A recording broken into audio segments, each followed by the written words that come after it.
do in the classroom. So the classroom does not belong to the student. It belongs to the teacher, because the teacher ensures that knowledge is passed across.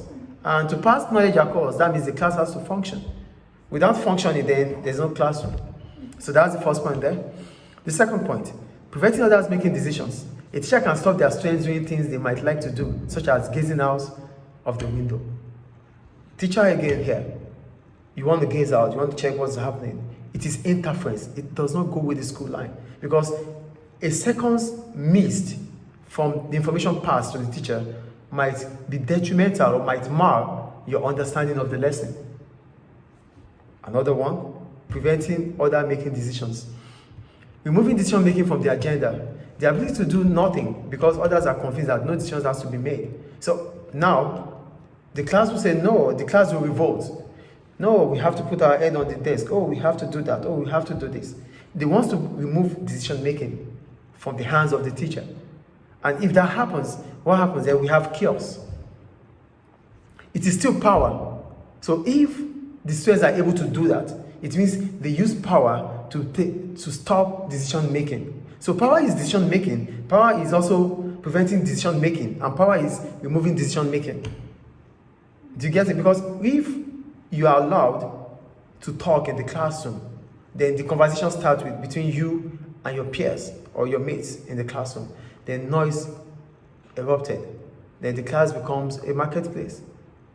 So for that not to happen, I have to prevent that mindset of creating a chaos in the classroom.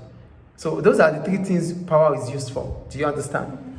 So those with power can impose their interests and their definition of reality on others. In doing so, they can bring about order and stability. So why do we even talk about power? We're talking about power because it brings order and stability. If no one is in charge, then the place is in chaos. If no one is charged, if no one is taking charge, then it becomes a no man's land. So everybody is free to do whatever he or she feels like doing. Then it is not an institution, because an institution is structured to function. So however, Foucault argued that power in modern societies is different from power in past societies because it is opaque or difficult to see. People are unaware of the power that other individuals or groups such as government have over them. This has occurred because the way people think about the experience power in everyday life has changed. In the past, social control was mainly based on coercive power in a range of ways, from a king or queen exercising supreme power to prison systems that maintain total control over the body. In modern societies, Foucault claimed power is exercising in increasingly subtle modes ways, such as technological surveillance, both from above, such as closed-circuit television (CCTV), being used to film people and from below. For example, how someone's use of a smartphone can be used to gather information about them.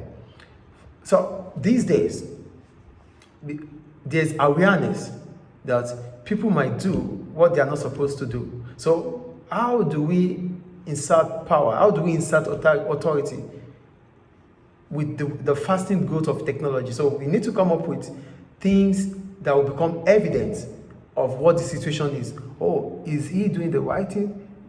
Is she doing the right thing? Oh, is a teacher, does he use the right words in the class? Or he doesn't use it? So it could be the student words against the teacher. So the camera now will decide. And that's why these days it is soundproof. So we don't just have the camera watching the image, we have the camera taking the voice. So it becomes difficult for us to argue or criticize the decision of how things are done. So that's what power has done. Power makes us understand that without me being there, something is there to monitor it. You wouldn't be able to question the camera because it is authority. Did you get the point there? So Foucault further argues that knowledge about the social world and the language we use to express such knowledge are both aspects of belief systems that control behavior by influencing how people think about the world. If, for example, we believe in ideas like male and female, this controls how we behave both as males and females and towards other males and females. So it's an ideology, like, oh, it's a woman or it's a man. So if I believe is a man, so it means there's expectation of being a man. If I believe it's a woman, there's always an expectation of being a woman. So all these things are also part of our beliefs, our ideas on how we use our power or we enforce our power over people. Oh, it's a woman, so we just have to let go. Oh, it's a man. No, we have to be strong. We need to understand that. So although reality is socially constructed, the construction process itself involves a complex relationship between beliefs, ideologies, and power on one side, the broad structural elements of culture and everyday idea about roles, values, and norms on the other side. So the point about power is, yes, power comes with people's ideology, people's ways of life, people's experience and expertise. But that's one side. And the other side is, who are those initiating this power? What is their role? Oh, he's a teacher. Yes, he has the right to. Oh, he's a teacher, yes, but is he a very good teacher? Does he really take the classroom as important as his career? Yes, that's values. Oh, is a classroom. Is this the way the classroom is supposed to be? Yes. Oh, norms.